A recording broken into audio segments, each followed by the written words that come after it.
Hello friends, welcome to education Guru hub. दोस्तों, आप सभी को जानकारी होगी कि मध्य प्रदेश शासन ने हाल ही में वन विभाग में वन रक्षक की भर्ती हेतु आवेदन मांगे हैं। ये परीक्षा उन सभी लोगों के लिए एक सुनहरा मौका है जो सरकारी नौकरियों में अपना भविष्य तलाश रहे हैं। तो दोस्तों, इस परीक्षा से उपयोगी कुछ महत्वपूर्ण तथ्य मैं इस वीडियो में आप लोगों के सामने लेकर आया हूँ। लेकिन आपसे सबसे पहले एक गुजारिश करना चाहूँगा कि अब तक आप लोगों ने अगर मेरा चैनल सब्सक्राइब नहीं किया है तो दोस्तों मेरा चैनल सब्सक्राइब कर लीजिए, जिससे जिससे आपको आने वाले जो भी वीडियोस हैं या जो जानकारी है उनके नोटिफिकेशन आपको मिलते रहे। तो चलिए दोस्तों, शुरू करते हैं।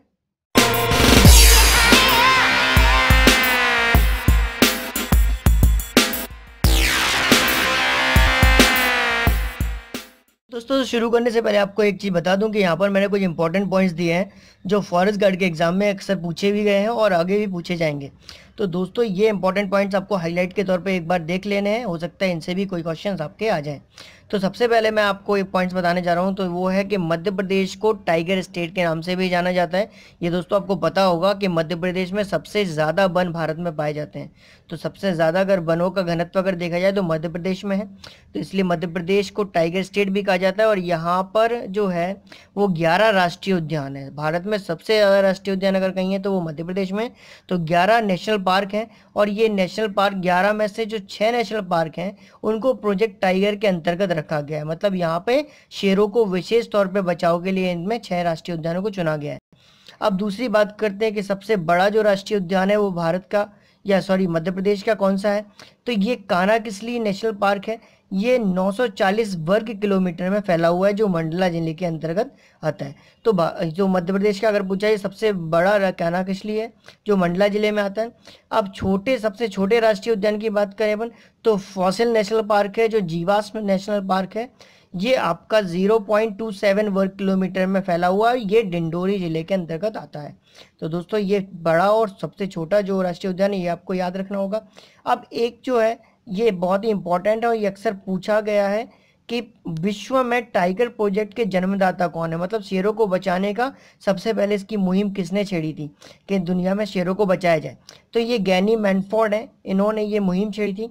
उसके बाद अगर भारत की बात करें तो भारत में जो है वो टाइगर प्रोजेक्ट के जन्मदाता कैलाश सांखेल्य को माना जाता है। ठीक है, तो आपको ये दो नाम याद रख लें क्योंकि ये वन विभाग की परीक्षा से बहुत इंपॉर्टेंट रिलेटेड है।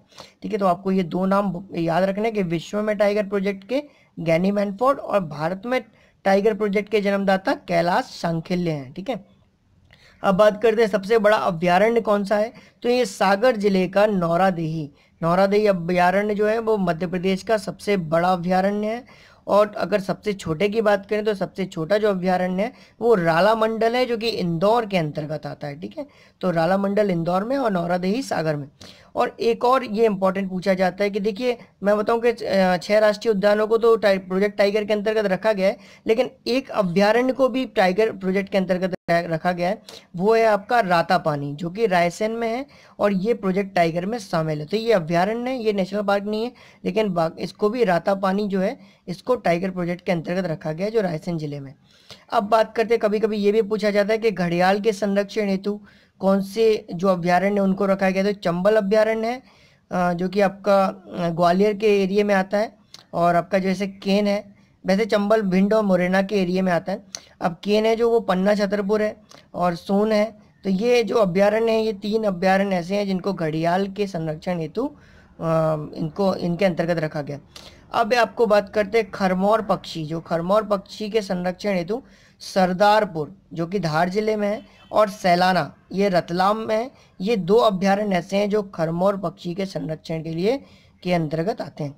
अब बात करते हैं सोन चिड़िया के संरक्षण के लिए करेरा शिवपुरी में है, करेरा, और घाटी गांव ये ग्वालियर में। तो ये 2 अभ्यारण्य ऐसे हैं जो सोन चिड़िया के संरक्षण के लिए के लिए स्पेशलाइज करे गए।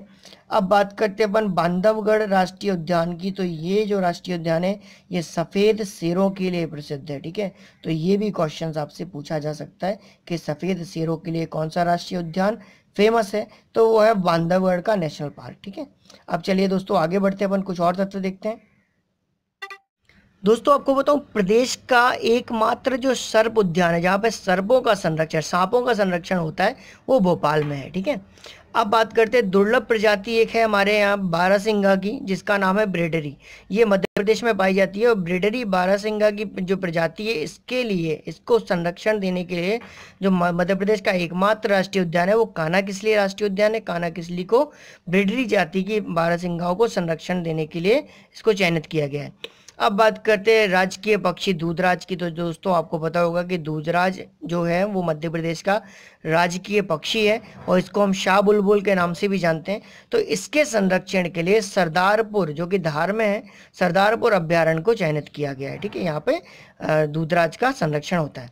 अब बात करते हैं प्रदेश का पहला जो बायोस्फीयर रिजर्व है, बायोस्फीयर रिजर्व है वो पचमढ़ी है, ये भी अक्सर पूछा जाता है। अब बात करते हैं गिद्ध की प्रजाति के संरक्षण हेतु। तो गिद्ध की प्रजाति के संरक्षण हेतु मतलब गिद्धों को बचाने के लिए, जो गिद्ध की जो प्रजाति है वो विलुप्त होती जा रही है, तो गिद्ध को बचाने के लिए एक प्रोजेक्ट अस्तित्व सरकार द्वारा चलाया गया था और इसके लिए गांधी सागर अभ्यारण्य जो मंदसौर में है, तो गांधी सागर अभ्यारण्य को इसको चयनित किया गया है कि गिद्धों की जो संरक्षण के लिए गांधी सागर अभ्यारण्य है। अब बात करते हैं मध्य प्रदेश के, आपको पता होगा मध्य प्रदेश में सबसे ज़्यादा राष्ट्रीय उद्यान है और सबसे सर्वाधिक राष्ट्रीय उद्यानों में अगर कोई पशु पाया जाता है तो वो चीतल है।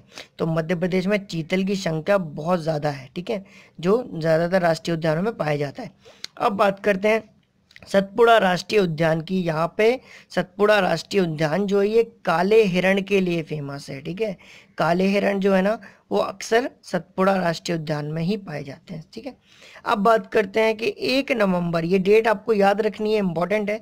1 नवंबर 1981 को मध्य प्रदेश सरकार ने बारहसिंगा, जो कि हिरण है, तो बारहसिंगा को राजकीय पशु तथा दूधराज को राजकीय पक्षी घोषित किया था। ठीक है, तो ये भी बहुत इंपॉर्टेंट डेट है, आपको याद रखनी होगी। अब बात करते हैं रीवा जिला है, तो आपको पता होगा रीवा जिला सफ़ेद बाघों के लिए फेमस है, व्हाइट टाइगर के जिला माना जाता है। अब बात करते हैं कामधेनु गाय की। ठीक है, तो कामधेनु गाय के संरक्षण हेतु एक कामधेनु गौ अभ्यारण्य बनाया गया था, जो कि कहाँ पर है, आगर मालवा में है। ठीक है, तो ये कुछ इंपॉर्टेंट पॉइंट्स हैं। अब एक और पॉइंट्स अक्सर पूछा जाता है वो है प्रोजेक्ट टाइगर से रिलेटेड, कि वो कौन से अभ्यारण्य हैं, क्योंकि 11 नेशनल पार्क हैं और वो कौन से नेशनल पार्क हैं जिनको प्रोजेक्ट टाइगर के अंतर्गत लिया गया है।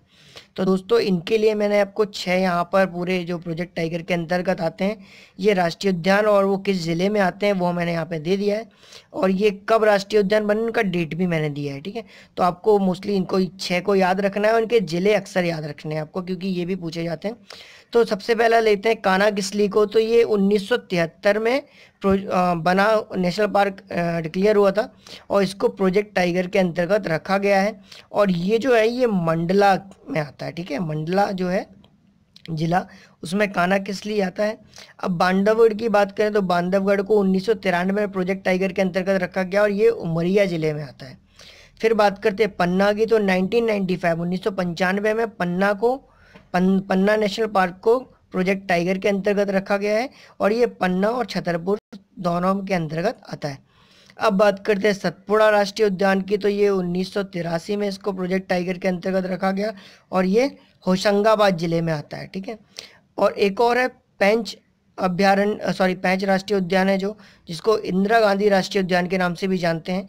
ये 1992 में प्रोजेक्ट टाइगर के अंतर्गत आया है और ये सिवनी और छिंदवाड़ा ज़िले में फैला हुआ है। अब एक और संजय गांधी राष्ट्रीय उद्यान, तो इसको 1981 में इसको प्रोजेक्ट टाइगर के अंतर्गत लिया और ये सीधी ज़िले में आता है।